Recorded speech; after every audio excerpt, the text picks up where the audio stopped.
तो दोस्तों बहुत बहुत स्वागत है एक नए वीडियो में। पर्यावरण अध्ययन मैंने पढ़ा दिया है, केवल 2 वीडियो में संपूर्ण आपका पर्यावरण अध्ययन कंप्लीट हो गया है। वहीं से क्वेश्चन बने हैं। आज हम पढ़ेंगे एक ही वीडियो में हम पढ़ेंगे भूगोल। ठीक है, पर्यावरणीय जो भूगोल है, अंतरिक्ष विज्ञान, इसको हम एक ही वीडियो में कंप्लीट करेंगे। तो ये टेट का बहुत ही इम्पोर्टेंट वीडियो होने वाला है। संपूर्ण ये जो भूगोल है उसको एक वीडियो में पढ़ेंगे। इसके साथ साथ में जो वस्तुनिष्ठ प्रश्न आते हैं यानी जो बहुविकल्पी प्रश्न आते हैं वो भी इसमें हम सॉल्व करेंगे। और वन लाइनर जो कि आपके एग्जाम में आते हैं, सारी चीज़ें एक ही वीडियो में हम लोग कंप्लीट करेंगे। ठीक है, चलिए प्रारंभ करते हैं। हम लोग देरी न करते हुए प्रारंभ करते हैं पर्यावरणीय भूगोल। ठीक है, तो पर्यावरणीय भूगोल एवं अंतरिक्ष विज्ञान जो कि यूपी टेट का बहुत महत्वपूर्ण है विषय, इसको हम एक ही वीडियो में पढ़ेंगे। ठीक है, तो देखिए यहाँ पर बताया गया है कि जो हमारे ग्रह है ना, ग्रह से स्टार्ट किया गया है सूर्य से। तो सूर्य क्या होता है, एक प्रकार का तारा है ना। और सूर्य के पास में बुध है ना, फिर उसके बाद में शुक्र, फिर पृथ्वी है ना, मंगल, बृहस्पति है ना, अरुण है ना, शनि, अरुण, वरुण है ना, और ये प्लूटो यानी यम को निकाल दिया गया है। तो इस प्रकार से ये ग्रह हो गए है ना, 8 ग्रह हो गए। अब यहाँ से देखिए, यहाँ से क्वेश्चन जो पूछे जाते हैं वो क्वेश्चन यहाँ पर लिखे हुए देखिए कि हमेशा उत्तर दिशा में चमकता तारा है ना। तो नहीं, यहाँ से नहीं, यहाँ से पढ़ लेंगे क्योंकि ये चीजें यहाँ से बहुत इंपॉर्टेंट हैं। तो यहाँ से हमने पढ़ लिया है। अब यहाँ पर देखेंगे महाविस्फोट सिद्धांत। सबसे पहले अगर इसको बहुत ही आपको डीपली पढ़ना है ना, तो मेरा भूगोल का वीडियो देखेंगे, वहां पर पूरा विस्तृत तरीके से बताया कि यहाँ शॉर्ट तरीके से हम लोग पढ़ेंगे। देखिए पहली चीज है महाविस्फोट सिद्धांत है ना, बिग बैंग थ्योरी है ना। इसको एव जॉर्ज लेमेंटियर ने जो है बताया था और ये थ्योरी इन्होंने प्रेजेंट की थी। ठीक है, फिर पृथ्वी की एक मंदाकिनी है ना। मंदाकिनी यानी क्या है, दुग्ध मेखला या फिर आकाश गंगा है ना। तो आकाश गंगा का ही पार्ट हमारा सूर्य भी है, जितने ग्रह हैं वो इसी का पार्ट है। मंदाकिनी यानी आकाश गंगा का पार्ट, और पृथ्वी इसी का एक पार्ट है। ठीक है, सूर्य के सबसे निकट का जो तारा है वो प्रोक्सिमा सेंचुरी है, बहुत इंपॉर्टेंट है। सूर्य की उम्र पूछी जाती है तो 5 बिलियन वर्ष है। ठीक है, सूर्य का प्रकाश पृथ्वी पर कितने समय में पहुंचता है, तो 8 मिनट 16 सेकंड में पड़ता है, पहुंचता है 16.6 सेकंड में पहुंचता है। ठीक है, सूर्य के सबसे निकटतम ग्रह कौन सा है, तो सबसे निकटतम क्या है, बुध। सूर्य के सबसे निकटतम ग्रह पूछा जाता है तो सबसे निकटतम क्या है, बुध ग्रह है। और ये देखिए यूपिटर 2016 में पूछा गया है। एक प्रकाश वर्ष कितने किलोमीटर के बराबर होता है, तो देखिए यहाँ पर लिखा हुआ है 9.46 इंटू 10 की पावर 12 किलोमीटर है ना। किस समझ में कि नहीं, तो ये दूरी बताई गई है यहाँ पर। यहाँ पर देखिए पृथ्वी के निकटतम सबसे चमकीला एवं सबसे गर्म जो ग्रह है वो है शुक्र। अगर सूर्य के बारे में पूछा जाएगा तो सूर्य के निकट क्या बुध पड़ता है, और अगर पृथ्वी के बारे में पूछा जाएगा तो है शुक्र। ठीक है, सांझ का तारा क्वेश्चन आता है, किसे कहा जाता है, भोर का तारा किसे कहा जाता है, पृथ्वी की भगनी किसे कहा जाता है, पृथ्वी का जुड़वा और प्रेशर कुकर किसे कहा जाता है। सारी ये क्वेश्चन आते हैं है ना, बहुत इंपॉर्टेंट है। तो शुक्र को बोला जाता है, और एमपी टेट, यूपी टेट है ना, इन सारे एग्जाम में ये क्वेश्चन आ चुका है। ठीक है, देखिए सौर मंडल का सबसे बड़ा जो भारी ग्रह कौन सा है ना, सबसे बड़ा और भारी है बृहस्पति। ठीक है, मंगल ग्रह है ना का जो रंग है वो कैसा है, लाल रंग है, यानी इसे रेड प्लैनेट भी बोला जाता है।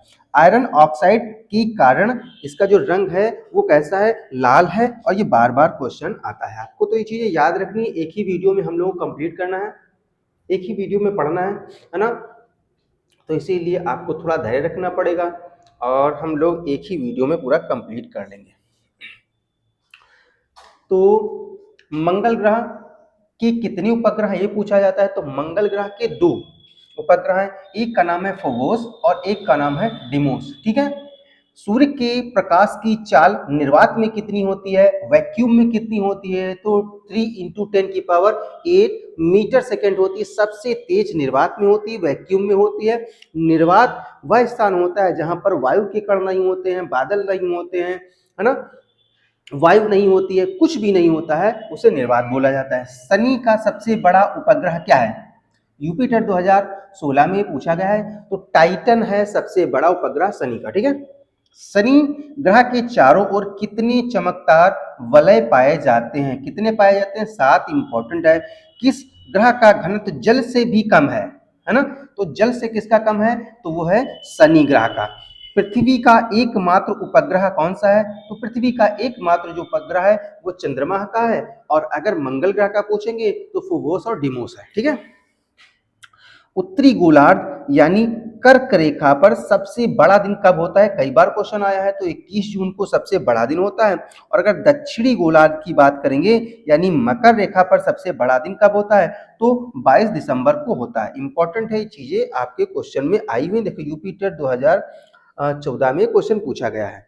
ठीक है, तो ये सारी चीजें हैं इंपॉर्टेंट, और इन चीजों इंपॉर्टेंट चीजों को ही हम लोग पढ़ रहे हैं। फिर है, किस दिन संपूर्ण पृथ्वी पर दिन रात बराबर होते हैं? ये भी क्वेश्चन पूछा गया। तो 23 सितंबर एवं 21 मार्च को, 23 सितंबर और 21 मार्च को पृथ्वी पर दिन और रात बराबर होते हैं। एक ही वीडियो में पूरी हमको भूगोल तैयार करनी है, पढ़नी है, तो थोड़ा धैर्य रखिए और जो चीजें मैं बता रहा हूँ उसको सुनते जाइए, नहीं तो वीडियो को आपको लगभग 2 बार देख लेना है। ठीक है, तो देखिए, हमेशा उत्तर दिशा में चमकता तारा कौन सा है? हमेशा उत्तर दिशा में चमकता तारा कौन सा है ना? तो ये है ध्रुव तारा, और ये है इंपॉर्टेंट क्योंकि ये देखिए 2017 में क्वेश्चन पूछा हुआ है। पूर्ण सूर्य ग्रहण हमेशा कब लगता है? तो ये हमेशा अमावस्या को ही लगता है पूर्ण सूर्य ग्रहण। चंद्र ग्रहण हमेशा होता है, कब होता है? पूर्णिमा की रात को होता है। 180 डिग्री देशांतर अंतरराष्ट्रीय जो तिथि, इसको अंतरराष्ट्रीय तिथि रेखा बोला जाता है। ठीक है, ये देखिए आया हुआ है क्वेश्चन 2013 में। 0 जो डिग्री अक्षांश रेखा को क्या कहा जाता है? तो इसको विषुवत या फिर भूमध्य रेखा बोला जाता है। एक देशांतर का अंतर, ठीक है, कितने मिनट के बराबर होता है? तो 4 मिनट के बराबर होता है एक देशांतर का अंतर, है ना? तो ये सारी चीजें हैं इंपॉर्टेंट। अब परीक्षा की दृष्टि से इंपॉर्टेंट चीजें देख लेंगे कि नीला ग्रह किसे बोला जाता है। तो नीला ग्रह किसे बोला जाता है? आपको भी पता है नीला ग्रह किसे बोला जाता है। नीला ग्रह जो बोला जाता है वो पृथ्वी को बोला जाता है, और क्योंकि पृथ्वी पर पानी की अधिकता के कारण इसका रंग नीला है। लाल ग्रह कौन सा है? तो लाल ग्रह मंगल ग्रह का होता है ना, आयरन की मात्रा ज्यादा पाई जाती है। पीला ग्रह कौन सा है? तो पीला ग्रह शनि ग्रह होता है। छल्ले वाला ग्रह कौन सा है? तो ये भी छल्ले वाला ग्रह जो है वो शनि है, इसमें 7 छल्ले पाए जाते हैं ना। लेटा हुआ ग्रह किसे बोला जाता है? तो यूरेनस या फिर अरुण को लेटा हुआ ग्रह बोला जाता है। सबसे ठंडा ग्रह कौन सा है? तो वरुण होता है सबसे ठंडा ग्रह। जीवाश्म ग्रह कौन सा है? तो चंद्रमा जीवाश्म ग्रह है। आंतरिक ग्रह किसे बोला जाता है? बुध, शुक्र, पृथ्वी और मंगल को आंतरिक ग्रह बोला जाता है। जो कि सूर्य से पास हैं उनको बोला जाता है आंतरिक ग्रह, और जो सूर्य से दूर हैं उनको बोला जाता है बाह्य ग्रह। बृहस्पति, शनि, यूरेनस और नेपच्यून जो है वो है बाह्य ग्रह। ठीक है, तो आंतरिक ग्रह और बाह्य ग्रह के बारे में भी आपको हो गई जानकारी, है ना। अब और अन्य कुछ चीजें देख लेते हैं। देखिए, अपसौर क्या होता है? अपसौर, है ना, ये भी क्वेश्चन आया हुआ है। तो अपसौर से आशा है सूर्य से पृथ्वी की अधिकतम दूरी, है ना, इसको कहा जाता है अपसौर। तो दोनों प्रकार से क्वेश्चन आ सकता है कि घटना होती है, कब होती है? तो ये 4 जुलाई को होती है। और उपसौर क्या होता है? उपसौर से आशय होता है पृथ्वी से, सूर्य से पृथ्वी की न्यूनतम दूरी, यानी अधिकतम दूरी कब होती है? तो अधिकतम दूरी होती 4 जुलाई को। ये क्वेश्चन आ सकता है कि सूर्य से पृथ्वी की अधिकतम दूरी कब होती है? तो 4 जुलाई को अधिकतम दूरी होती है। और सूर्य से पृथ्वी की न्यूनतम दूरी कब होती है? तो न्यूनतम दूरी होती है 3 जनवरी को। कब होती है? 3 जनवरी को। ये चीजें क्या है? बहुत ही इंपॉर्टेंट है। अब यहां पर देख लीजिए उत्तरी ध्रुव और दक्षिणी ध्रुव क्या है। देखिए, उत्तरी ध्रुव यहां पर हो गया और यहां पर हो गया दक्षिणी ध्रुव। ठीक है ना। यहां पर देखेंगे ये जो रेखा है, ये जो रेखा बनी हुई है, ये कौन सी रेखा है? ये है 23.5 डिग्री कर्क रेखा, और यहां पर देखिए ये है 23.5 डिग्री मकर रेखा। ठीक है, तो ये कर्क रेखा, ये मकर रेखा, इसके ये है कौन सी? ये है 0 डिग्री अक्षांश है। और यहाँ पर क्या है? देखो, उष्ण कटिबंधीय विषुवत व्रत हो गया। यहाँ पर दक्षिणी शीतोष्ण कटिबंधीय है, यहाँ पर उत्तरी शीतोष्ण कटिबंधीय है ना। तो इस प्रकार से क्वेश्चन पूछे जाते हैं। पहला क्वेश्चन पूछा जाएगा कि कर्क रेखा, हमारी जो पृथ्वी है, कितने डिग्री अपने अक्ष पर झुकी हुई है, तो 23.5 डिग्री अपने अक्ष पर झुकी हुई है। ठीक है, तो इस प्रकार से कई क्वेश्चन पूछे जाएंगे। किस प्रकार से क्वेश्चन पूछे जाएंगे, देखिए हम आगे आपको ये चीजें बता रहे हैं। ठीक है, इस प्रकार के क्वेश्चन पूछे जाएंगे। देखिए पहला क्वेश्चन है कि उत्तरी गोलार्ध की प्रमुख, पूछा जाएगा कि जो उत्तरी गोलार्ध की प्रमुख अक्षांश रेखाएं, कौन सी रेखा है अक्षांश रेखा, तो कर्क रेखा है। ये कितनी डिग्री पर है, तो 23.5 डिग्री नॉर्थ साइड में है ना। और अगर देखेंगे उत्तरी ध्रुव व्रत, ये क्या है, तो 66.5 डिग्री सेल्सियस नॉर्थ में है, उत्तर साइड में। ठीक है, और उत्तरी ध्रुव क्या है, उत्तरी ध्रुव क्या है, तो उत्तरी ध्रुव बताया गया है कि 90 डिग्री जो होता है वो उत्तरी ध्रुव है। दक्षिणी गोलार्ध की प्रमुख अक्षांश रेखाएं, अक्षांश रेखाओं की बात करेंगे तो 23.5 डिग्री जो होती है वो अक्षांश रेखा दक्षिण साइड में है, साउथ में है ना। और इसे कहा जाता है मकर रेखा। ये देखो आया हुआ है यूपिटर 2017 में। 66.5 जो डिग्री दक्षिण साइड में है उसे दक्षिणी ध्रुववृत्त बोला जाता है ना। और 90 डिग्री जो दक्षिण साइड में है उसे दक्षिणी ध्रुव बोला जाता है। तो ये क्वेश्चन आपके बनते हैं। ठीक है, भारत का मानक समय कहाँ से लिया जाता है, तो ये लिया जाता है 82.5 डिग्री पूर्वी देशांतर से लिया जाता है। और ये है प्रयागराज के पास में मिर्जापुर, जो कि ग्रीनविच मानक टाइम से 5.5 घंटे आगे है। कितना है, 5.5 घंटे आगे है। कहाँ से लिया जा रहा है, तो ये प्रयागराज के पास में मिर्जापुर से लिया जाता है। ठीक है, सबसे अधिक टाइम जोन, सबसे अधिक टाइम जोन कहां पर है, तो ये रूस में है ना। रूस में 11 घंटे और अमेरिका में 9 घंटे का अंतराल देखा जाता है। ठीक है, चीजें समझ में आ रही होंगी। यहीं से क्वेश्चन आपके पूछे जाते हैं, तो बहुत कुछ नहीं पढ़ना है, इंपॉर्टेंट चीजें पढ़ लेनी है जिससे कि आपका एग्जाम निकल जाए। पृथ्वी व सूर्य के बीच चंद्रमा का आ जाना क्या कहलाता है। अगर पृथ्वी और सूर्य है ना, अगर बीच में चंद्रमा आ जाता है तो उसे बोला जाता है सूर्य ग्रहण। क्या बोला जाता है, सूर्य ग्रहण बोला जाता है। और अगर चंद्रमा व सूर्य के बीच में पृथ्वी आ जाती है तो उसे बोला जाता है चंद्र ग्रहण। और ये क्वेश्चन आपके आए हुए हैं। ठीक है, विषुवत रेखा, मकर रेखा, कर्क रेखा है ना, गुजरती है, कहाँ से गुजरती है, तो ये अफ्रीका महाद्वीप से है ना गुजरती है। कहाँ से, अफ्रीका महाद्वीप से गुजरती है, अफ्रीका महाद्वीप से गुजरती है। तीनों रेखाएं अफ्रीका महाद्वीप से गुजरती हैं। ये क्वेश्चन कई बार आया हुआ है। विषुवत रेखा, मकर रेखा कहाँ से गुजरती है, अगर ये दोनों रेखाओं की बात करें तो ये दोनों रेखाएं ब्राजील से होकर गुजरती हैं। ये इंपॉर्टेंट है, क्वेश्चन आ सकता है। ठीक है, किस महाद्वीप के तटों पर सबसे ज्यादा ज्वालामुखी सक्रिय रहते हैं। सक्रिय ज्वालामुखी जो है वो अमेरिका एवं एशिया महाद्वीप में सक्रिय ज्वालामुखी होते थे। किस महाद्वीप में एक भी ज्वालामुखी नहीं है, वो है ऑस्ट्रेलिया महाद्वीप, जहां एक भी ज्वालामुखी नहीं है।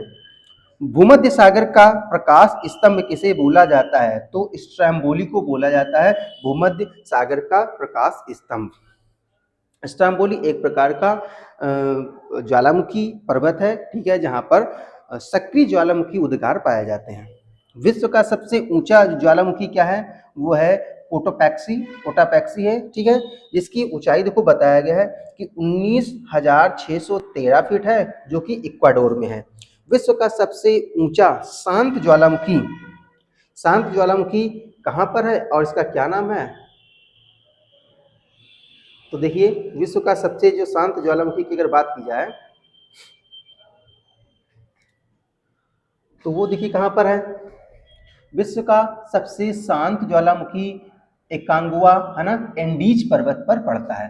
तो अब हम ज्वालामुखी पर्वत के बारे में बात ही कर लेते हैं, कौन कौन से ज्वालामुखी पर्वत होते हैं। देखिए 3 प्रकार के ज्वालामुखी पर्वत होते हैं। पहला होता है सक्रिय, दूसरा होता है सुषुप्त या फिर प्रसुप्त। ठीक है, फिर दूसरा तीसरा होता है मृत या शांत ज्वालामुखी पर्वत। ठीक है, 3 प्रकार के पर्वत हो गए। अब देखिए जो सक्रिय कहाँ कहाँ पर पाए जाते हैं, तो जो माउंट एटना है जो कि इटली में है ना, ये सक्रिय ज्वालामुखी है। लिपारी द्वीप समूह इटली में पाया जाता है, या इटली का ना। और स्ट्रम्बोली भूमध्य सागर का इसे प्रकाश बोला जाता है, ये भी इटली में है और ये भी सक्रिय ज्वालामुखी है। ठीक है, इक्वाडोर, इक्वाडोर का कोटोपैक्सी है ना, अंडमान निकोबार द्वीप समूह का बैरन द्वीप समूह है ना, भारत का एकमात्र सक्रिय ज्वालामुखी है बैरन द्वीप। माउंट एरेबुस ये अंटार्कटिका पर है। मौना लोआ ये कहाँ, हवाई द्वीप समूह पर है। और मेयोन कहाँ पर, ये फिलीपींस में है। तो ये बात हो गई किसकी, सक्रिय ज्वालामुखी पर्वतों की। समझ में आ रहा चीजें। अब हम देखेंगे सुसुप्त जो ज्वालामुखी होते हैं। तो जापान का प्यूजियामा, जापान में प्यूजियामा है जो कि सुसुप्त ज्वालामुखी है। इटली का विसुवियस, विसुवियस है ना, ये इटली में है। अंडमान निकोबार द्वीप समूह का नारकोंडम है। और इंडोनेशिया का काका टाओ है। ये क्या है, ये सुसुप्त ज्वालामुखी की श्रेणी में आते हैं। म्यांमार का पोप, ये शांत ज्वालामुखी की श्रेणी में आते हैं। ईरान का देवबंद, अर्जेंटीना का एकांगुआ, एकांगुआ ठीक है। इक्वाडोर का चिम्बोराजो, पाकिस्तान का कोह ए सुल्तान है ना। ये सब क्या है, ये शांत ज्वालामुखी की श्रेणी में आते हैं है ना। जो बताया गया कुछ जो मानक स्रोतों में ईरान में स्थित है। कहाँ पर, ये कुछ जो मानक स्रोत हैं वो ईरान में बताया कि कुछ शांत ज्वालामुखी हैं वो ईरान में भी स्थित है। तो ठीक है, ये हो गए 3 प्रकार के ज्वालामुखी पर्वत। इनको हमने शॉर्ट में पढ़ लिया। अगर इन चीज़ों को आपको लॉन्ग में पढ़ना है, अच्छी तरीके से पढ़ना है, तो आप भूगोल का प्लेलिस्ट में जाइए। भूगोल की परिभाषा उसमें देखिए, प्लेलिस्ट में भूगोल को मैंने अच्छी तरीके से वहाँ पर बताया है। भारत की प्रमुख ज्वालामुखी है ना, यहाँ पर देखिए जहाँ से क्वेश्चन पूछे जाते हैं है ना। भारत में कौन कौन से हैं, तो एक है बैरन द्वीप, अंडमान द्वीप में है, ये पाया जाता है। भारत का एकमात्र सक्रिय ज्वालामुखी है। एक है नारकोंडम, ये अंडमान द्वीप में है ना। बारातंग, ये भी अंडमान द्वीप में है। दक्कन ट्रैप, ये महाराष्ट्र में है। और धिनोधर पहाड़ी, ये कहाँ पर है, ये गुजरात में है। तो इस प्रकार से क्वेश्चन आपके जो बन सकते हैं वो हम लोगों ने पढ़ लिया है ना। अन्य किस प्रकार से क्वेश्चन बनते हैं, चलिए इन चीजों को भी हम लोग देखते हैं। इंपॉर्टेंट चीजें, ज्वालामुखी है ना। देखिए ज्वालामुखी से यहाँ से कौन कौन से क्वेश्चन बनते हैं, तो सक्रिय ज्वालामुखी कौन कौन से हैं है ना। तो एटना, स्ट्राम्बोली दोनों कहाँ पर है, ये दोनों है इटली में, ठीक है। कोटोपैक्सी, एंडीज पर्वत, इक्वाडोर है ना। और भारत में कौन हो गए, बैरन, बैरन द्वीप, ठीक है। 2017 में क्वेश्चन आए हुए हैं। सुसुप्त या प्रसुप्त ज्वालामुखी है ना, प्यूजियामा ये जापान में पड़ता है। और क्राकाताओ ये कहाँ पर है, ये है इंडोनेशिया में। मृत ज्वालामुखी जो कि एग्जाम में आता है वो किलिमंजारो आता है ना, तंजानिया में, पूपा म्यांमार में आता है, ठीक है। दक्षिण भारत का एकमात्र जो सक्रिय ज्वालामुखी है वो बैरन द्वीप है, जो अंडमान निकोबार द्वीप समूह है। इंपॉर्टेंट है, ये क्वेश्चन आपका बन सकता है इस बार टेट के एग्जाम में, ठीक है। अब देखेंगे आपदा के प्रकार, कितनी प्रकार से आपदा आ सकती है। इंपॉर्टेंट है, यहाँ से क्वेश्चन बन सकता है। तो देखिए आपदा के 2 प्रकार होते हैं। पहला होता है प्रकृतिजनक, दूसरा होता है मानव जनित, ठीक है। प्रकृति जनित और मानव जनित। प्रकृति जनित में क्या हो जाएगा, तो भूकंप आ सकता है, बाढ़ आ सकती है, ठीक है, सूखा पड़ सकता है, चक्रवात आ सकता है, बादल का फटना, भूस्खलन और सुनामी। इस प्रकार से लगभग 7 प्रकार की आपदाएं होती हैं जो प्रकृति के द्वारा होती हैं। मानव जनित क्या हो सकता है, रासायनिक दुर्घटना हो सकती है, परमाणु दुर्घटना हो सकती है, महामारी हो सकती है, जनसंख्या विस्फोट हो सकता है ना, जनसंख्या विस्फोट का होना,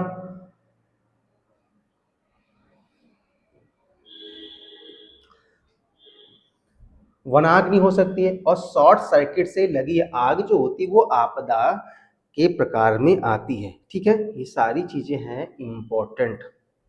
अभी हम कुछ चीजों के बारे में और पढ़ लेंगे। भूकंप है ना, भूकंप से भी क्वेश्चन काफी पूछे जाते हैं, तो भूकंप को पढ़ लेंगे। देखिए भूकंप में क्वेश्चन क्या पूछे जाते हैं, तो पूछा जाएगा भूकंप का अध्ययन क्या कहलाता है, ये कहलाता है सिस्मोलॉजी, ठीक है।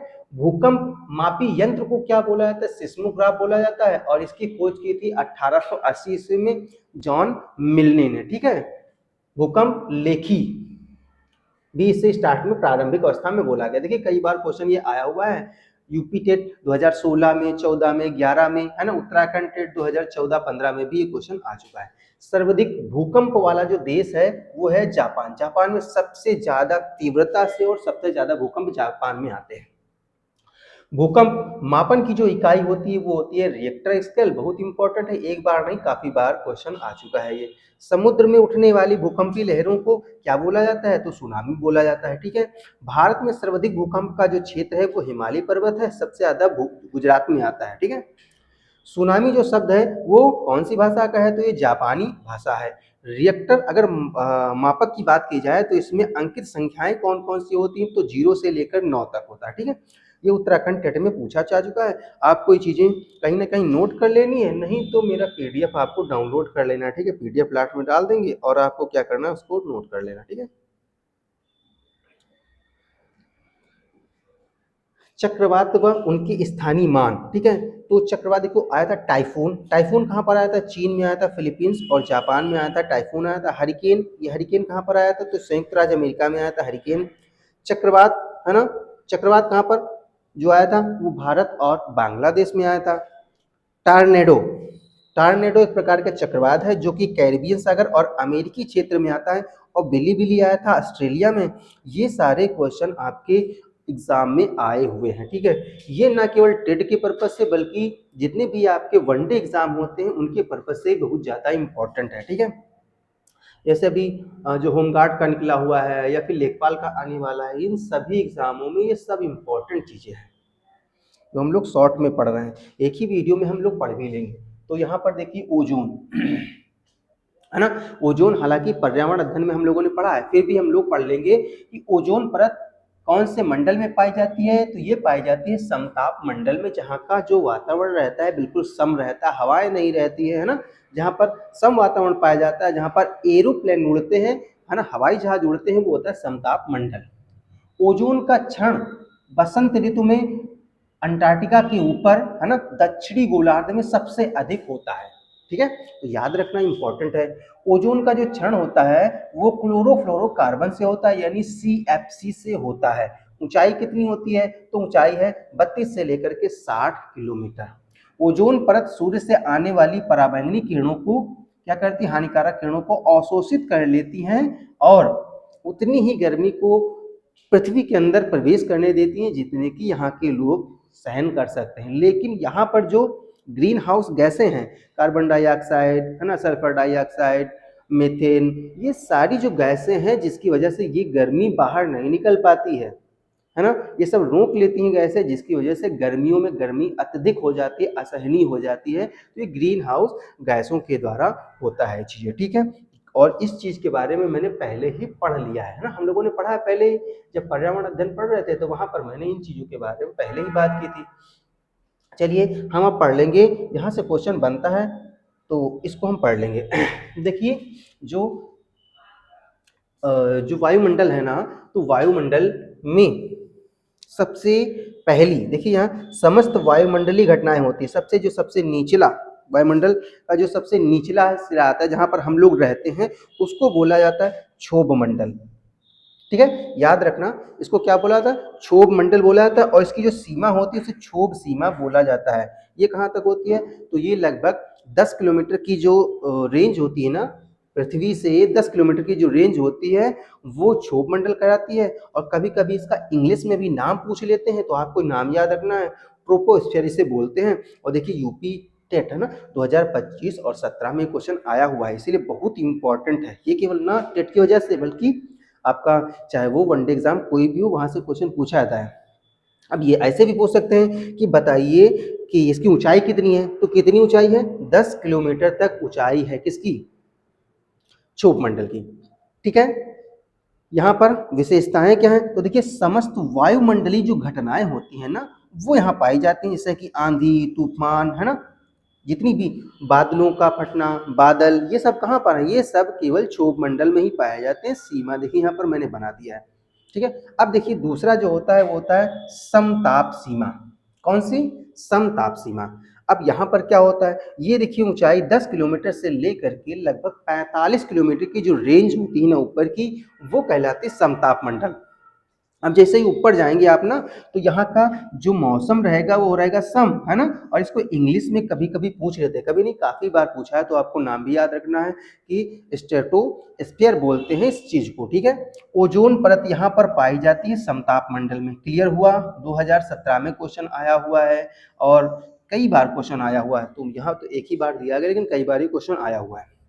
काम क्या होता है? तो यहाँ पर हवाई जहाज का आगमन रहता है, क्योंकि मौसम बिल्कुल साफ रहता है ना, तो इसीलिए यहाँ पर समताप मंडल में हवाई जहाज का आगमन रहता है, यानी ये इनका आना जाना होता है। उड़ान की आदर्श दशा पाई जाती है कहाँ पर? समताप मंडल में। तो ये भी क्वेश्चन पूछा जाता है कि हवाई जहाज जो होते हैं वो कहाँ पर, कौन से मंडल में उड़ते हैं? आपका आंसर होगा समताप मंडल में। इसको पढ़ोगे ना तो ये पर्यावरण से भी क्वेश्चन हम पूछा जा सकता है, और इस साथ साथ में यहाँ से भी क्वेश्चन आ सकते हैं, ठीक है। तो देखिए ये आपने पढ़ लिया, ठीक है। अच्छा, चलिए और देखते हैं। अब तो जब ऊपर बढ़ोगे ना, तो ये हो जाएगा मध्य मंडल। कौन सा मंडल है ये है मध्य मंडल। इसको बोलेंगे मेसोस्फीयर, है ना, मेसोस्फीयर, ठीक है। तो ये है यूपी टेट 2013 में क्वेश्चन आया हुआ है। वायुमंडल के सबसे जो ठंडी परत होती है वो यहीं पर पाई जाती है ना, मध्य मंडल में। और मध्य मंडल की सीमा जो बताई गई है, कहा गया है 45 किलोमीटर से लेकर के 85 किलोमीटर जो ऊपर की रेंज है ना, वो रेंज है मध्य सीमा की, ठीक है। 45 किलोमीटर से लेकर के 85 किलोमीटर के बीच की सीमा क्या कहलाती है? ये मध्य मंडल कहलाता है। फिर उसके पश्चात में आ जाता है वायुमंडल। वायुमंडल को बोलते हैं एक्सोफेयर। एक्सोफेयर, ठीक है, मेसोस्फेयर, मध्यमंडल को मेसोस्फेयर।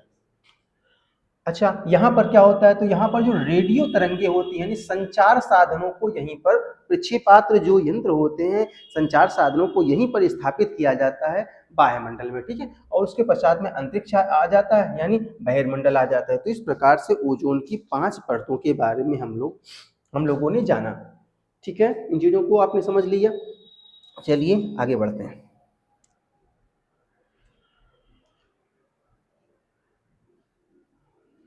हाँ, चलिए देखिए, वायुमंडल का संघटन। अब संगठन क्या होता है? यहाँ पर देखिए कि वायुमंडल जो हमारा किन किन चीजों से मिलकर बना हुआ है, कौन कौन सी गैसें यहाँ पर पाई जाती हैं, ठीक है।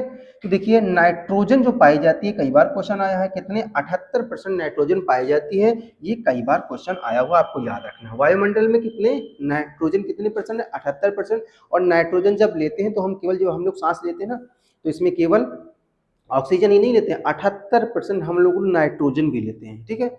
और जिसको हम जितना खींचते हैं नाइट्रोजन उतना वापस कर देते हैं ना, इसका लेन देन नहीं होता कुछ। उसके पश्चात में इस वायुमंडल की बात करेंगे तो 21% ऑक्सीजन है। ऑक्सीजन की मात्रा कितनी है? 21% ऑक्सीजन को हम लोग ग्रहण करते हैं, और 17% ऑक्सीजन हम फिर से निकाल देते हैं, वैसे वैसे निकाल देते हैं। केवल 4% ऑक्सीजन का हम लोग प्रयोग करते हैं अपने शरीर में, और वो 4% जो ऑक्सीजन होती है वो कन्वर्ट होकर बाहर निकलती है कार्बन डाइऑक्साइड के रूप में, ठीक है।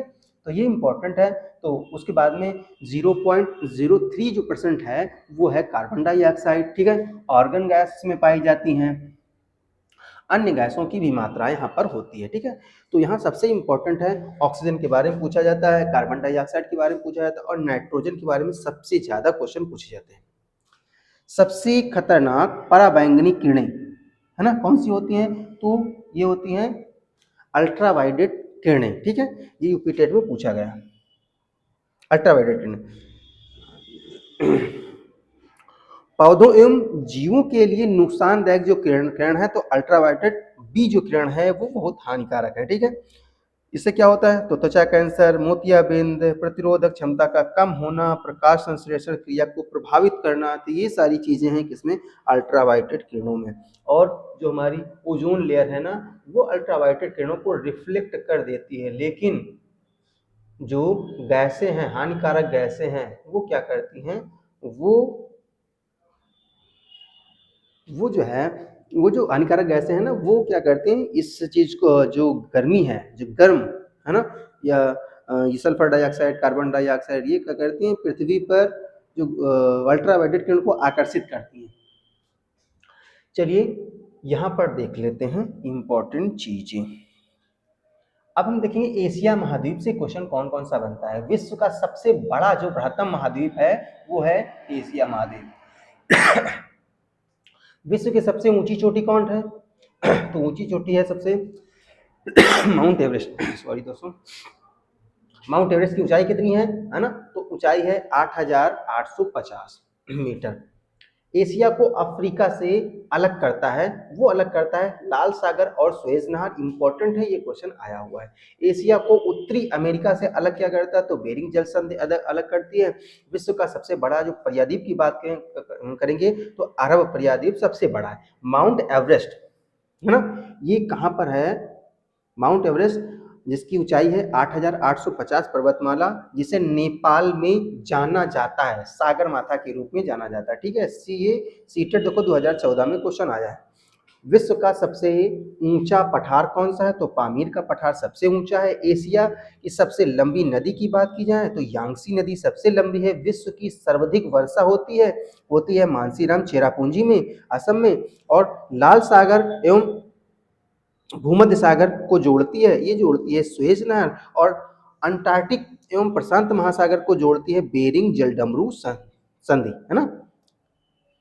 तो ये इंपॉर्टेंट है, यहाँ से क्वेश्चन आपके बनते हैं, क्योंकि एक ही वीडियो में सब चीजें पढ़नी है, तो हम इसीलिए जल्दी जल्दी थोड़ा हम लोग पढ़ रहे हैं। ठीक है, आपको अगर डीपली पढ़ना, अच्छी तरीके से पढ़ना है और इसके बारे में और थोड़ा जानकारी प्राप्त करनी है, तो प्लेलिस्ट में जाइए और वहां पर आप वीडियो देख सकते हैं। तो यूरोप महाद्वीप देखो, एशिया की बात कर चुके, अब हम यूरोप महाद्वीप की बात कर लेंगे।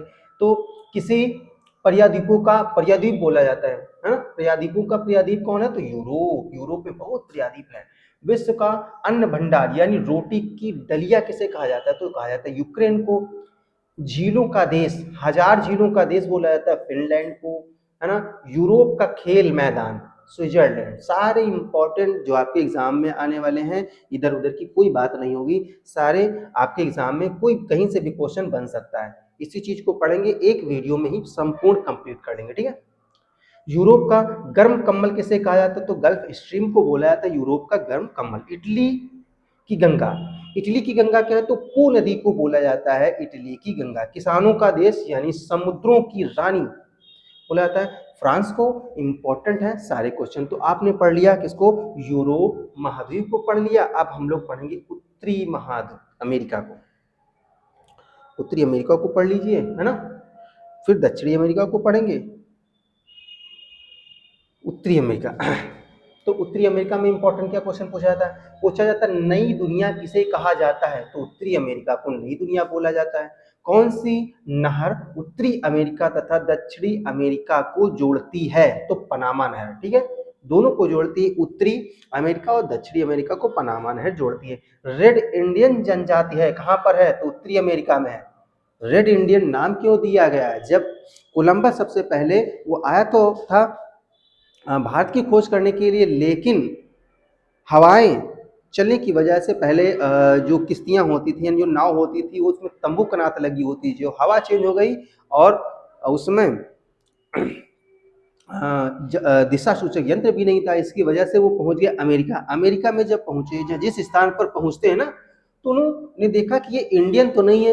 कैसे थे वो? गोरे इंडियन थे, मतलब गोरे लोग थे। तो उन्होंने कहा रेड नाम दे दिया, रेड इंडियन नाम दे दिया कोलंबस ने। ठीक है, इसीलिए रेड इंडियन जनजाति कहाँ पर है? अमेरिका में, उत्तरी अमेरिका में। ठीक है, चीन का कटोरा किसे कहा जाता है? तो ये क्यूबा को बोला जाता है। सॉरी, चीनी का कटोरा, सॉरी, चीनी का कटोरा किसे बोला जाता है? क्यूबा को बोला जाता है। सबसे बड़ा जो रेलवे जंक्शन है वो कहाँ पर है? वो है शिकागो में। ठीक है, सबसे बड़ा बंदरगाह न्यूयॉर्क में है। सबसे बड़ी सोने की खान कहाँ पर है? तो यह है ओंटारियो कनाडा में है। ठीक है, अगर हम दक्षिण अमेरिका की बात करेंगे तो यहाँ से 3-4 क्वेश्चन बनते हैं अधिकतर। पक्षियों का महाद्वीप कौन सा है? दक्षिणी अमेरिका पक्षियों का महाद्वीप बोला जाता है। विश्व में सर्वाधिक जो कॉफी का उत्पादन होता है वो ब्राजील में होता है। ठीक है, सबसे बड़ा मांस निर्यातक देश कौन सा है? तो यह है अर्जेंटीना। ठीक है, तो ये सारी चीजें हैं इंपॉर्टेंट। तो ये आपने पढ़ लिया किसके बारे में? किसके बारे में पढ़ा? दक्षिणी अमेरिका के बारे में आपने पढ़ लिया, है ना। दक्षिणी अमेरिका के बारे में पढ़ा। अब हम पढ़ेंगे अफ्रीका के बारे में। चलिए अफ्रीका के बारे में पढ़ लेते हैं। ओके, अफ्रीका अफ्रीका, है ना। विश्व का दूसरा सबसे बड़ा महाद्वीप कौन सा है? तो यह अफ्रीका महाद्वीप। कौन सा? अफ्रीका महाद्वीप। ठीक है। ड्रेकेंसबर्ग पर्वत स्थित है, अफ्रीका महाद्वीप में स्थित है ना। स्वर्ण नगर बोला जाता है दक्षिण अमेरिका जोहानिसबर्ग को, सबसे ज्यादा सोना यहाँ निकलता है। हीरो का नगर बोला जाता है किम्बर्ले को। ठीक है। अंध महाद्वीप बोला जाता है अफ्रीका को, अंध महाद्वीप की बोला जाता है। वनों का देश बोला जाता है कांगो गणराज्य को, और जनजातियों का महाद्वीप बोला जाता है अफ्रीका को। यहाँ से कोई भी क्वेश्चन बन सकता है। अब हम बात कर लेंगे ऑस्ट्रेलिया महाद्वीप। देखिए सबसे ज़्यादा जो क्वेश्चन आते हैं वो आपके आएंगे एशिया से रिलेटेड। ठीक है। तो एशिया को आपको अच्छी तरीके से पढ़ना है। एशिया महाद्वीप से अधिकतर क्वेश्चन पूछे जाएंगे, लेकिन हमको पढ़ना सब कुछ है, कहीं से भी क्वेश्चन बन सकता है ना। लेकिन हम क्या करेंगे, शॉर्ट में पढ़ेंगे, ज़्यादा बहुत डीपली नहीं पढ़ने की जरूरत है, क्योंकि मैंने बता दिया है कि जहाँ से क्वेश्चन आते हैं उन चीज़ों को तो हम पढ़ ही लेंगे। ऑस्ट्रेलिया महाद्वीप के बारे में पढ़ेंगे तो सबसे छोटा महाद्वीप कौन सा है? तो ऑस्ट्रेलिया महाद्वीप सबसे छोटा है। द्वीपीय महाद्वीप किसे बोला जाता है? ऑस्ट्रेलिया को बोला जाता है। प्यासी भूमि का देश ऑस्ट्रेलिया को बोला जाता है। आप लोग घबराइए नहीं, है ना। थोड़ा सा वीडियो बड़ा हो सकता है, लेकिन ये भी तो अच्छी है कि देखिए पूरा जो भूगोल है, पर्यावरण का जो पूरा भूगोल है, मतलब ये पूरा भूगोल आपका एक ही वीडियो में आ जाएगा, है ना। तो ये आपका भूगोल कंप्लीट हो जाएगा। इसमें हम अभी MCQ टाइप क्वेश्चन पढ़ लेंगे और वन लाइनर क्वेश्चन भी पढ़ लेंगे बस आपका कंप्लीट हो जाएगा। लैंड ऑफ कंगारू यानी ऑस्ट्रेलिया, है ना। तो ये ऑस्ट्रेलिया है। The land of golden fleas, इसको ऑस्ट्रेलिया बोला जाता है। दक्षिण का ब्रिटेन न्यूजीलैंड को बोला जाता है। न्यूजीलैंड का राष्ट्रीय जो पक्षी है वो कीवी है, इसीलिए इन्हें कीवी भी बोला जाता है ना। ऑस्ट्रेलिया को सॉरी न्यूजीलैंड को कीवी भी बोला जाता है। अंटार्कटिका महाद्वीप को पढ़ लेंगे। श्वेत महाद्वीप कहते हैं, किसे कहते हैं? तो अंटार्कटिका को कहते हैं। ठीक है।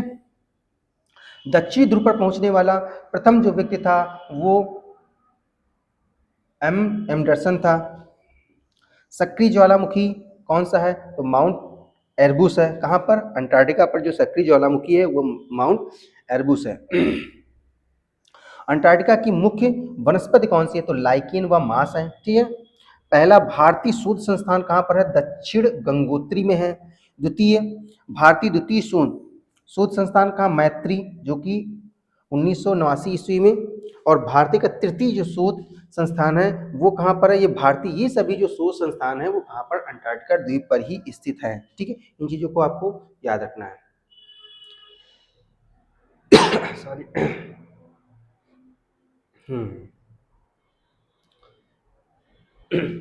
और कौन से क्वेश्चन बनते हैं, है ना, किस किस प्रकार के क्वेश्चन बनते हैं, चलिए इनको भी हम पढ़ लेते हैं। विश्व का सबसे बड़ा महासागर कौन सा है? प्रशांत महासागर, है ना। विश्व का सबसे छोटा महासागर कौन सा है? तो अटलांटिक महासागर, है ना। ये महासागरों से रिलेटेड जो है वीडियो आपका ये टॉपिक है ना। सबसे पहले मैंने जितने भी महाद्वीप थे उनको पढ़ लिया, अब हम महासागरों को, सागरों को पढ़ लेंगे। सबसे ज्यादा लवणीय सागर कौन सा है? तो मृत सागर में सबसे ज्यादा लवणता पाई जाती है। सुंडा ट्रेंची पाई जाती है, कहाँ पर पाई जाती है? सुंडा जो गर्द पाई जाती है हिंद महासागर में पाई जाती है। बरमूडा जो त्रिभुज पाया जाता है ना, जिसे ब्लैक होल भी बोला जाता है, बरमूडा ट्रायंगल भी बोला जाता है, ये उत्तरी अटलांटिक महासागर में पाया जाता है। इंपॉर्टेंट है। यूरोप को अफ्रीका से कौन सा सागर अलग करता है? भूमध्य सागर अलग करता है, और ये 2016 में पूछा गया है। समुद्र की गर्म जलधाराएं बहती हैं पृथ्वी के ध्रुवों की ओर बहती हैं, पृथ्वी के जो ध्रुव है उनकी ओर बहती हैं। ठीक है। गहरा नीला जल धारा, जिसे जापान में काली जल धारा भी कहा जाता है, वो कहाँ पर है? तो ये है क्यूरेशिया धारा। ठीक है। क्यूरेशिया धारा से बोला जाता है।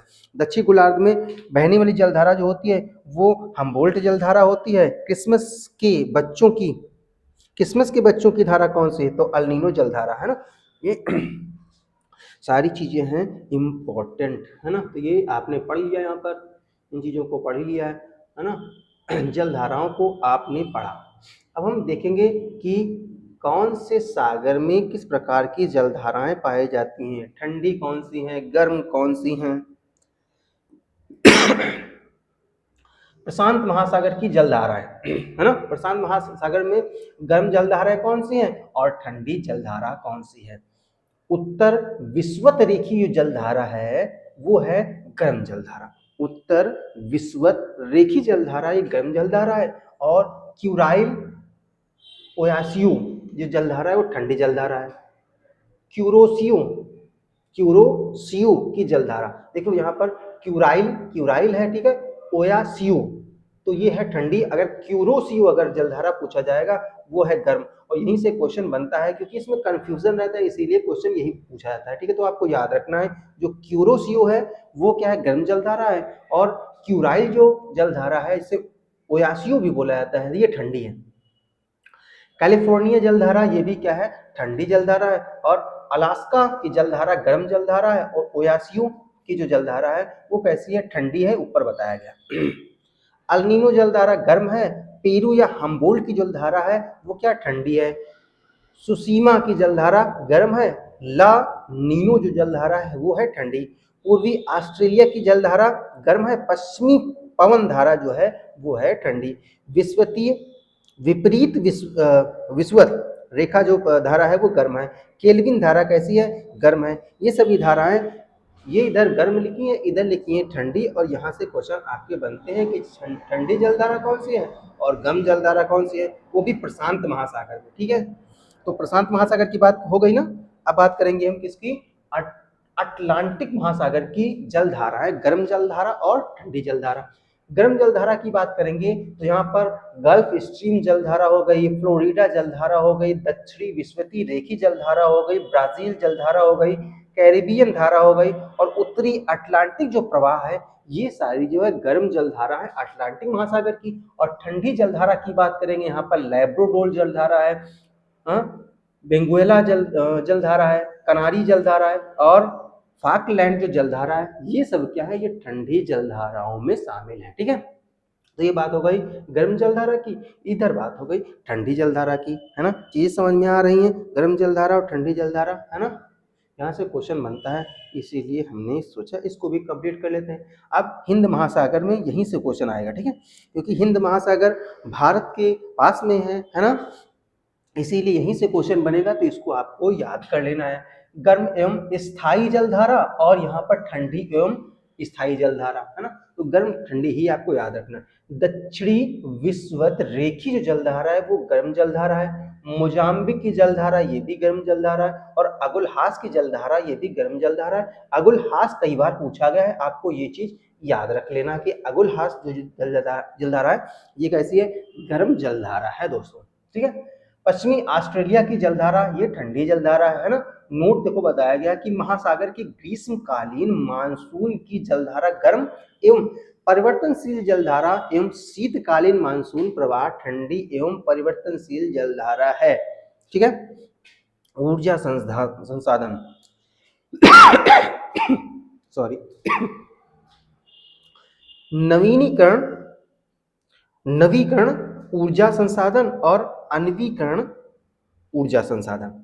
नवीकरण किसे कह सकते हैं, तो सौर ऊर्जा को हम नवीनीकरण कर सकते हैं, ठीक है। पवन ऊर्जा को हम फिर से नवीनीकरण कर सकते हैं। भूतापीय ऊर्जा होती है नवीनीकरण, है ना। बायोगैस होती है, ज्वारी ऊर्जा होती है, जल विद्युत ऊर्जा होती है। ये सारी जो ऊर्जा होती है ये इनको हम नवीनीकरण करके, है ना, पुनः उपयोग में ला सकते हैं।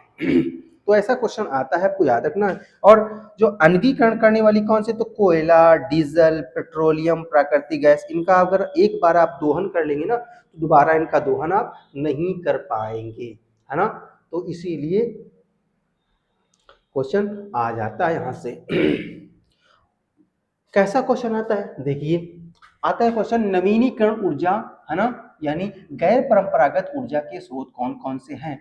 तो देखिए नवीनीकरण कौन कौन से, तो सूर्य ऊर्जा, पवन ऊर्जा, जल ऊर्जा, ज्वारी ऊर्जा, भूतापीय ऊर्जा और बायोगैस जो ऊर्जा है उसका हम लोग नवीनीकरण करके फिर से किसी भी चीज में इसका प्रयोग करते हैं, जो कि आजकल हम लोग कर रहे हैं, हर क्षेत्र में इसका प्रयोग किया जा रहा है। अन्वीकरण जो परंपरागत जो ऊर्जाएं होती हैं इनके स्रोत में क्या, जिनका नवीनीकरण नहीं कर सकते हैं, एक बार उपयोग, केवल एक बार उपयोग कर सकते हैं, वो है कोयला, पेट्रोल, डीजल, मिट्टी का तेल, प्राकृतिक गैस आदि, ठीक है। जीवाश्म ईंधन से बना होता है कोयला, पेट्रोलियम, प्राकृतिक गैस, जिनका हम दोहन दोबारा नहीं कर पाते हैं। बायोडीजल किससे प्राप्त होता है ना, तो एक जियोड्राफा का पौधा होता है, इसे रतनजोत भी बोला जाता है। इसका ये होता है डीजल का पौधा, इसकी जो फली होती है ना, इसकी जो मूंगफली टाइप की होती है, इसका जो बीज होता है मूंगफली टाइप का होता है, अगर आप खाएंगे तो सेम मूंगफली होता है, जैसे आप बादाम खा रहे हैं। लेकिन कुछ समय के पश्चात में आपके पेट में गुड़गुड़ाहट होगी और फिर दिक्कत हो जाएगी। तो ये जियोट्रोफा का पौधा होता है, ठीक है। बायोगैस का मुख्य घटक कौन सा है? तो ये है मीथेन, है ना, CH4, है ना। धान की जो जड़ें होती हैं उससे भी मीथेन निकलती है ना, और मीथेन गैस गोबर में होती है। मीथेन गैस का उत्सर्जन होता है तो धान का खेत होता है, दलदली स्थान होता है ना, जुगाली करने वाले पशु, है ना, इंपॉर्टेंट है, 2017 में क्वेश्चन पूछा गया है। वाहनों में प्रयुक्त होने वाला जो प्राकृतिक गैस जो न्यूनतम पर्यावरण प्रदूषण उत्पन्न करता है वो है CNG, और आजकल इसका अधिकतर प्रयोग चल रहा है, इसीलिए लोग बहुत यूज कर रहे हैं, इसीलिए CNG के भी जो दाम है वो पेट्रोल के इक्विवेलेंट आते जा रहे हैं। यूपी टेट 2013 में क्वेश्चन पूछा गया है। CNG यानी इसका मुख्य घटक क्या है? तो इसका जो मुख्य घटक है वो भैया है मीथेन। क्या है? मीथेन। LPG के मुख्य घटक क्या पाया जाता है? इसमें पाया जाता है प्रोपेन, ब्यूटेन, और अगर हम बात करेंगे LPG में, तो LPG में प्रोपेन पाया जाता है, ब्यूटेन पाया जाता है, आइसोब्यूटेन पाया जाता है ना। ये सब चीजें पाई जाती हैं किसमें? ये चीजें पाई जाती हैं LPG में, ठीक है। तो यहां से क्वेश्चन आता है, LPG से क्वेश्चन बनता है। LPG से क्वेश्चन बनता है। LPG तो को पूछा गया मुख्यतः पाया जाता है, क्या पाया जाता है? तो यहाँ पर देखो प्रोपेन, ब्यूटेन, है ना, आइसोब्यूटेन पाया जाता है। CNG की फुल फॉर्म क्या होती है? क्वेश्चन आता है तो कंप्रेस्ड नेचुरल गैस जो होती है इसका फुल फॉर्म होती है, ये कई बार क्वेश्चन आया हुआ है, ठीक है। LPG की फुल फॉर्म क्या है? तो लिक्विफाइड पेट्रोलियम गैस। लेड का क्या होता है? तो लेड होता है लाइट एमिटिंग डायोड। CFL क्या होता है? तो कॉम्पैक्ट फ्लोरोसेंट लैंप, है ना। तो ये है क्या? CFL। LPG का रिसाव पता करने के लिए मिलाया जाता है, LPG में क्या मिलाया जाता है? तो एथिल मार्केप्टन में मिलाया जाता है, C2H5SH मिलाया जाता है, ठीक है। इको फ्रेंडली तकनीक का सबसे उत्तम उदाहरण है, ये है सौर ऊर्जा। पर्यावरण प्रदूषण नहीं करता है, तो क्या नहीं करता है?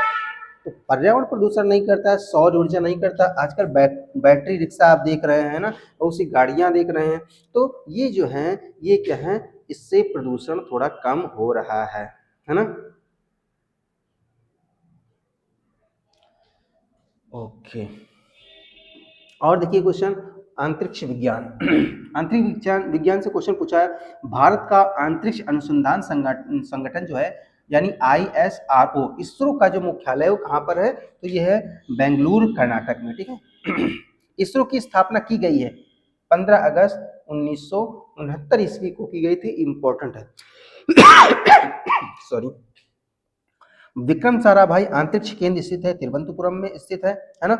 नील आर्मस्ट्रांग पहले व्यक्ति थे जिन्होंने 21 जुलाई 1969 को सबसे पहले चंद्रमा की सतह पर कदम रखा। ये अपोलो 11, है ना। क्वेश्चन आता है कि कौन सा रॉकेट था, कौन सा जो प्रक्षेपात्र था जिससे ये गए थे? तो अपोलो 11 था नामक अंतरिक्ष यान से चंद्रमा पर गए थे।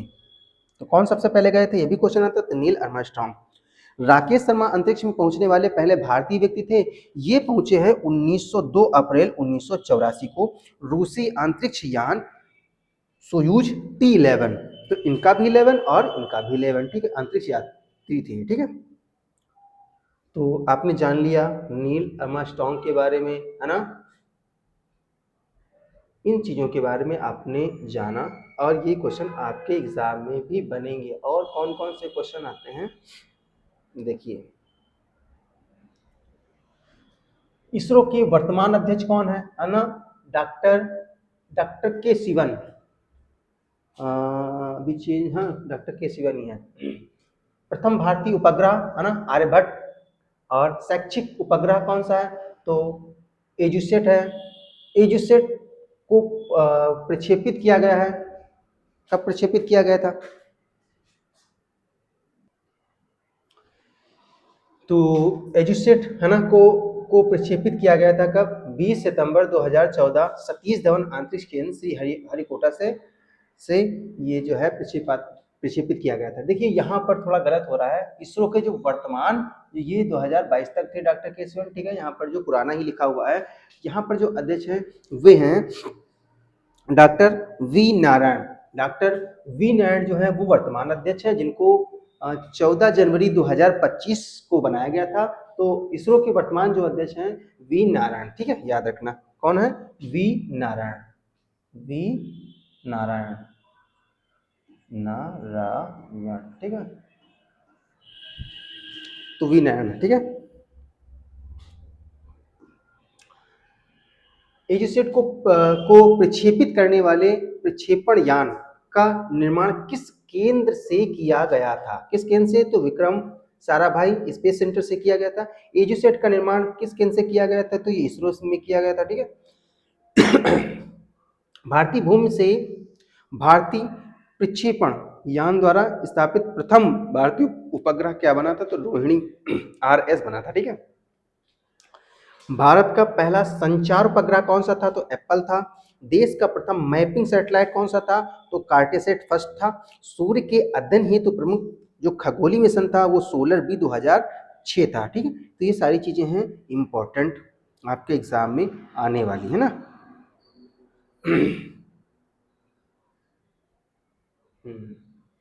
अंतरिक्ष में पहले पहले देखिए अंतरिक्ष में सॉरी अंतरिक्ष में पहले जाने वाले पुरुष सबसे पहले जो गए थे वो थे यूरी गागरिन जी, रूस के थे, 1961 में गए थे। अंतरिक्ष में जाने वाली पहली महिला की बात करेंगे तो ये थे वेलेंटिना तेरेस्कोवा, रूस की थी, 1963 में ही गई थी। अंतरिक्ष में जाने वाले पहले भारतीय मूल की पहली जो महिला थी वो कल्पना चावला थी, ये 1997 में गई थी। और अंतरिक्ष में जाने वाले पहले भारतीय जो पुरुष थे वे थे राकेश शर्मा, जो कि 1984 ईस्वी में गए थे। सबसे ज्यादा बार अंतरिक्ष में जाने वाली जो महिला है वो है सुनीता विलियम, ये 7 बार जा चुकी हैं, ठीक है। सर्वप्रथम अंतरिक्ष में सबसे ज्यादा समय बिताने वाली जो महिला है वो है सुनीता विलियम, ठीक है। इन्होंने 321 दिन, रिकॉर्ड 321 दिन इन्होंने अंतरिक्ष में बिताए। अंतरिक्ष पर सबसे ज्यादा समय बिताने वाले विश्व की पहली महिला है ना, पहली महिला कौन है, तो नासा की अंतरिक्ष यात्री थी क्रिस्टीना कोच। इन्होंने 328 दिन ये बिताकर आई अंतरिक्ष में, ठीक है। तो अगर भारत की बात करेंगे तो भारत में ये सुनीता विलियम्स हो गई है ना। और अंतरिक्ष में सर्वप्रथम है ना, ये सबसे पहले सुनीता विलियम्स, सबसे सर्वप्रथम अगर बात की जाए तो 321 दिन, लेकिन इनका रिकॉर्ड तोड़ दिया है नासा की अंतरिक्ष यात्री क्रिस्टीना कोच, इन्होंने 328 दिन ये रुकी थी अंतरिक्ष में। तो अंतरिक्ष में जाने वाली पहला जो जानवर कौन सा था, तो लाइका नामक एक कुत्ता था, जो कि 1957 ईस्वी में ही गया था। ये भी अंतरिक्ष के सैर करके आया भी है कुत्ता, ठीक है। तो ये गया था, है ना। चलिए और देख लेते हैं, भारतीय महिला अंतरिक्ष यात्री कल्पना चावला की मृत्यु किस यान के दुर्घटनाग्रस्त से हो गई थी, तो 1 फरवरी 2003 को कोलंबिया यान से इनकी दुर्घटना के समय में इनकी मृत्यु हो गई थी, ठीक है। अंतरिक्ष में जाने वाले राकेश शर्मा यात्री थे, है ना, कौन से यात्री थे, तो 139वें यात्री थे, ठीक है, इनकी यात्रा थी। अंतरिक्ष केंद्र और स्थान, विक्रम साराभाई अंतरिक्ष केंद्र कहाँ पर है, तो ये है तिरुवनंतपुरम में, इंपॉर्टेंट है, कई बार क्वेश्चन आ चुका है। इसरो उपग्रह केंद्र कहाँ पर है, तो यह है बेंगलुरु में। अंतरिक्ष उपयोग केंद्र कहाँ पर है, तो अहमदाबाद में है। सतीश धवन अंतरिक्ष केंद्र कहाँ पर, श्रीहरिकोटा में है। भारतीय भौतिक अनुसंधान प्रयोगशाला यह अहमदाबाद में है। और राष्ट्रीय दूर संवेदी एजेंसी है, यह है हैदराबाद में, ठीक है। तो यहाँ पर देखिए ये सारी चीजें हैं इंपॉर्टेंट, है ना, यहीं से आपके क्वेश्चन भी बनते हैं।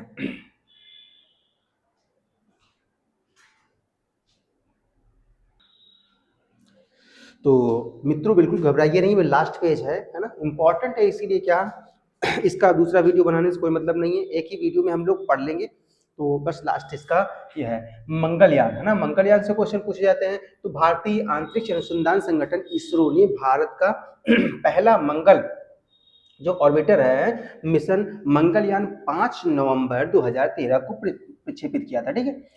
यह 24 सितंबर 2014 को मंगल की कक्षा में सफलतापूर्वक पहुंच गया था। इस प्रकार भारत अपने प्रथम प्रयास में ही इस कार्य को करने वाला विश्व का पहला देश बन गया था, ठीक है। तो ये चीजें क्या है, इंपॉर्टेंट है। अंतरिक्ष यात्रियों की अलग अलग नाम देखो, यूएसए है ना, तो इसको नाम दिया गया है एस्ट्रोनॉट्स।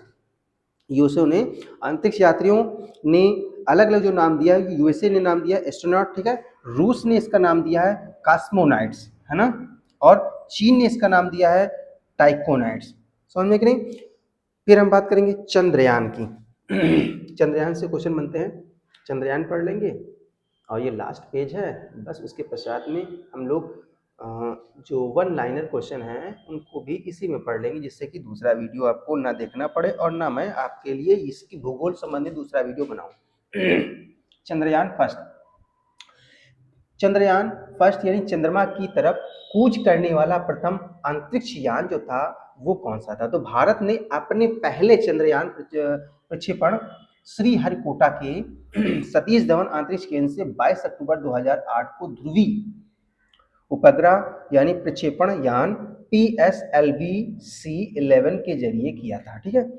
चंद्रयान ऑर्बिटर का मून इम्पैक्ट प्रोब यानी MIP 14 नवंबर 2008 को चंद्र सतह पर उतरा, जिसने भारत चंद्रमा पर अपना तिरंगा झंडा लगाने वाला चौथा देश बन गया। तो काफी बार ये क्वेश्चन आपके अलग अलग एग्जाम में आया और टेट में भी क्वेश्चन बन सकता है। कौन सा, तो चंद्रमा पर उतरने वाला भारत का जो स्थान है कौन सा है, चौथा है।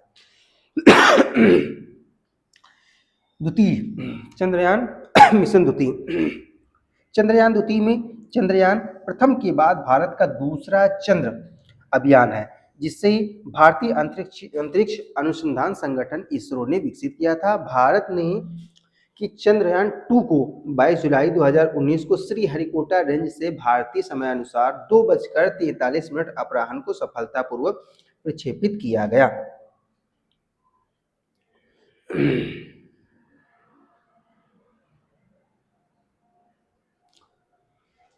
है ना, तो कब प्रक्षेपित किया गया है ना, तो 22 जुलाई 2019 को, है ना। कितने समयानुसार बताया गया, 3 बजे लगभग 2:43 पर। 7 सितंबर 2019 को रात्रि 2 बजे चंद्रमा के धरातल से 2.1 किलोमीटर ऊपर विक्रम लैंडर का इसरो से संपर्क टूट गया था, है ना, इसका संपर्क टूट गया था। चंद्रयान 2 के महत्वपूर्ण 3 हिस्से थे, ऑर्बिटर, लैंडर और रोवर। तो यहां से क्वेश्चन आया हुआ है। लैंडर को विक्रम तथा रोवर को प्रज्ञान नाम दिया गया था। इस मिशन में रॉकेट का इस्तेमाल किया गया था, ईंधन UDMH था, ठीक है। देखिए विक्रम और रोवर, है ना, ये क्वेश्चन आपको याद रखना, यहाँ से क्वेश्चन बन सकता है। लैंडर को विक्रम, रोवर, और लैंडर को बोला गया था विक्रम, ठीक है, और जो रोवर था उसको बोला गया था प्रज्ञान, ठीक है। तो ये बस थोड़ा सा बचा हुआ है। देखो, भारतीय अंतरिक्ष आयोग और अंतरिक्ष विभाग का गठन किया गया 1972 में और भाभा परमाणु अनुसंधान केंद्र अवस्थित है कहाँ, ट्राम्बे, मुंबई में। भारत का प्रथम जो परमाणु रिएक्टर था उसका नाम था अप्सरा। क्या नाम था, अप्सरा, ठीक है। तो थोड़ा सा बचा हुआ है, इसको भी पढ़ लेते हैं जिससे आपको दूसरा वीडियो ना देखना पड़े।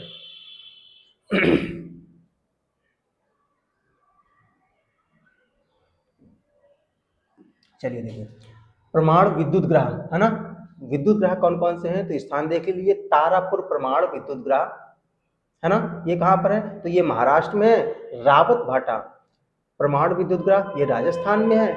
नरौरा परमाणु जो विद्युत ग्रह है ये बुलंदशहर उत्तर प्रदेश में है। तो क्वेश्चन अधिकतर ये वाला आता है कि नरौरा परमाणु विद्युत ग्रह कहाँ पर है, तो उत्तर प्रदेश में है, ठीक है। कहाँ पर है, बुलंदशहर में, ठीक है, याद रखना। कैगा परमाणु विद्युत ये कर्नाटक में है, और काकरापार परमाणु विद्युत है ये गुजरात में, ठीक है।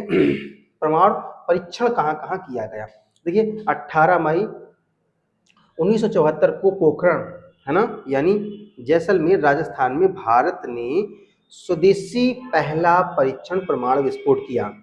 पहले परीक्षण के 24 वर्षों के बाद में पोखरण में दूसरी बार 11 मई और 13 मई को 98 को परमाणु परीक्षण किया गया, जिसे शक्ति 98 यानी शक्ति 98 नाम दिया गया। ठीक है, इस प्रकार से परमाणु परीक्षण भी किया जा चुका है पोखरण में। ठीक है, प्रक्षेपास्त्र कौन कौन से हैं अपने पास में, अपने देश के पास में, जो अपने देश की शक्ति का एहसास दिलाते हैं, और जब कोई भी दुश्मन हम लोगों पर अटैक करता है तो इनसे मुंहतोड़ जवाब दिया जाता है। वो कौन कौन से हैं प्रक्षेपास्त्र? पहला पृथ्वी। पृथ्वी का क्या काम है? तो जमीन से जमीन पर मार करने वाला कम दूरी का बैलिस्टिक प्रक्षेपास्त्र है। कौन सा? पृथ्वी। त्रिशूल क्या है? जमीन से हवा में मार करने वाला कम दूरी का प्रक्षेपास्त्र है। आकाश, जमीन से हवा में मार करने वाला मध्यम दूरी का बहुलक्षणीय प्रक्षेपास्त्र है। अग्नि, जमीन से जमीन पर मार करने वाला मध्यम दूरी का बैलिस्टिक मिसाइल है। और नाग, टैंक विरोधी जो निर्देशित प्रक्षेपास्त्र है वो है नाग, है ना। इसमें ब्रह्मोस मिसाइल के बारे में बताया नहीं गया। ब्रह्मोस मिसाइल एक बहुत ही तीव्र गति से, है ना, और बहुत ही दूरी से अपने लक्ष्य को भेदने में सफल है ब्रह्मोस मिसाइल। पृथ्वी प्रक्षेपास्त्र का प्रथम परीक्षण कहाँ किया गया था? तो चांदीपुर अंतरिक्ष परीक्षण केंद्र अनम में किया गया था। ये 1988 में किया गया था। अग्नि श्रेणी में 5 प्रक्षेपास्त्र हैं, अग्नि 1, अग्नि 2, अग्नि 3, अग्नि 4, अग्नि 5। ठीक है, भारत द्वारा अग्नि 5 का सफल परीक्षण किया गया है। कब किया गया था? 19 अप्रैल 2012 को किया गया था। डागो और भूल जाओ प्रक्षेपास्त्र नाम किसे दिया गया? तो नाग को नाम दिया गया। ठीक है, भारत का प्रथम हवा से हवा में मार करने वाला जो प्रक्षेपास्त्र है वो अस्त्र मिसाइल है। भारत की नदी ब्रह्मपुत्र के ब्रह तथा रूस की नदी मॉस्कवा, है ना, के मूल से मिलकर है ब्रह्मोस मिसाइल। ठीक है, दो यानी रूस और भारत के दोनों देशों से मिलकर बनाई गई है ब्रह्मोस मिसाइल, है ना, इंपॉर्टेंट है। इसरो द्वारा विकसित भारत का सर्वाधिक तेज गति से चलने वाला सुपर कंप्यूटर, है ना, तो सुपर कंप्यूटर जिसे 2 मई 2011 को विक्रम साराभाई अंतरिक्ष केंद्र में स्थित सतीश धवन सुपर कंप्यूटिंग प्रयोगशाला में स्थापित किया गया, उसका नाम है सागा 220। ठीक है, वर्तमान में भारत का सबसे बड़ा न्यूक्लियर पार्क स्थित है। कहाँ पर स्थित है? ये रावत भाटा राजस्थान, ये परमाणु विद्युत ग्रह है ना। तो इस प्रकार से ये सारे वीडियो, ये जो वीडियो आपका एक ही वीडियो में आपका जो भूगोल से रिलेटेड जितने भी क्वेश्चन आते हैं वो हम लोगों ने एक ही वीडियो में कंप्लीट कर लिए। सारे इंपॉर्टेंट है, कहीं से भी क्वेश्चन बन सकता है। वीडियो को लगभग 2 बार देखें, है ना।